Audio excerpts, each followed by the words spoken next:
ఒక నిండుగా పారుతున్నటువంటి నది మీద నుంచి ఒక బాతు ప్రయాణం చేస్తూ ఉంది. అప్పుడే వచ్చినటువంటి తేలు అయ్యో నేను ఈ నదిని ఎలా దాటాలి అనుకుని ఆ బాతుని సహాయం అడుగుతుంది. బాతు నన్ను కొంచెం ఆ ఒడ్డుకి చేర్చగలవా అని అన్నది. అయ్యో నువ్వు తేలివి, నువ్వు నన్ను కుడితే నన్ను చంపేస్తే నేను నీకు ఎలా సహాయం చేయాలి అని అంటుంది. అప్పుడు తేలు అంటుంది కదా, నేను నిన్ను కుడితే నువ్వు కూడా మునిగిపోతావు కదా, నువ్వు చనిపోతే నన్ను ఒడ్డుకి ఎవరు చేరుస్తారు, కాబట్టి నేను చంపను నేను అని చెప్పేసి ఒక లాజిక్ చెప్తుంది. అప్పుడు బాతు బాగా ఆలోచించి నిజమే కదా అని చెప్పేసి దాన్ని ఎక్కించుకొని ఒడ్డుకి చేరుస్తూ ఉంటుంది. మధ్యలో ఏదో చురుక్కుమని చెప్పేసి బాతుకి అనిపిస్తుంది. చూస్తే తేలు కుడుతుంది. అదేంటి నన్ను చంపనన్నావు కదా, ఎందుకు కుట్టావు మధ్యలోనే, ఇప్పుడు నువ్వు మునిగిపోతావు నేను మునిగిపోతా కదా అని అంటుంది బాతు.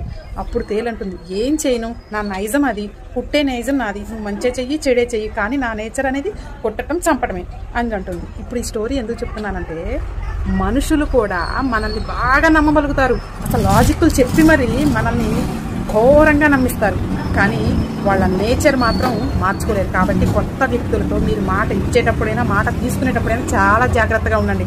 వాళ్ళ బిహేవియర్ ఎలా ఉంది, వాళ్ళ బుద్ధి ఎలా ఉంది, వాళ్ళ బుద్ధిని మార్చుకోగలుగుతారా, మంచిగా ఉన్నారా లేదా అని ఆలోచించి మాత్రమే అడుగు ముందుకు వేయండి. అందరూ కూడా ఈ తేలును నమ్మినట్టు నమ్మకండి. అర్థమవుతుందా?